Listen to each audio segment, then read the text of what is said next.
तो किन किन आधुनिक तकनीकों का इस्तेमाल हो रहा है आम की बागवानी में? आपने देखा, आसान भाषा में इसको समझा में हमने एक एक तस्वीर आपको दिखाई, लेकिन इसको लेकर किसानों के मन में जो सवाल है उनको उठाना बहुत ज़रूरी है। और हमारे साथ ऐसे ही एक किसान है, किसान राजकुमार सिंह है।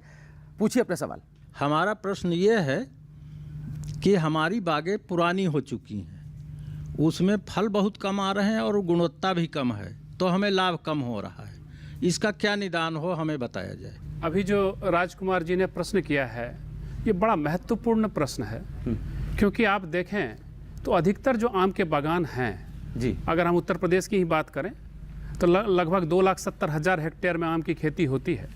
तो लगभग 40 से 50% बाग ऐसे हैं जो बहुत पुराने हैं। और हम लोगों ने ये देखा, अगर वे बाग 40 साल या 50 साल के हो जाते हैं तो उसका उत्पादन लगभग आधा हो जाता है। तो ये आर्थिक दृष्टिकोण से हमारे किसान के लिए बहुत अधिक जो है लाभकारी नहीं होता है। तो हमारे इस संस्थान ने एक रेजुवेनेशन का, जीर्णोद्धार का एक तकनीक विकसित किया है, जिसमें हम आम की ऊंचाई को लगभग आप रखें आधे से भी कम जी, ये कर देते हैं।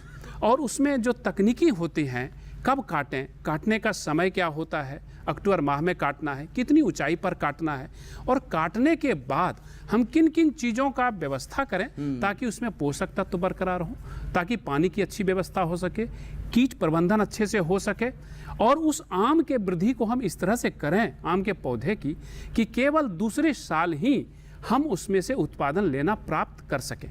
इस तरह के ऑर्चर्ड हमारे यहाँ भी मौजूद हैं और हम लोग किसानों के यहाँ भी ये तकनीक लेके गए हैं और किसान इसका फ़ायदा भी ले रहे हैं।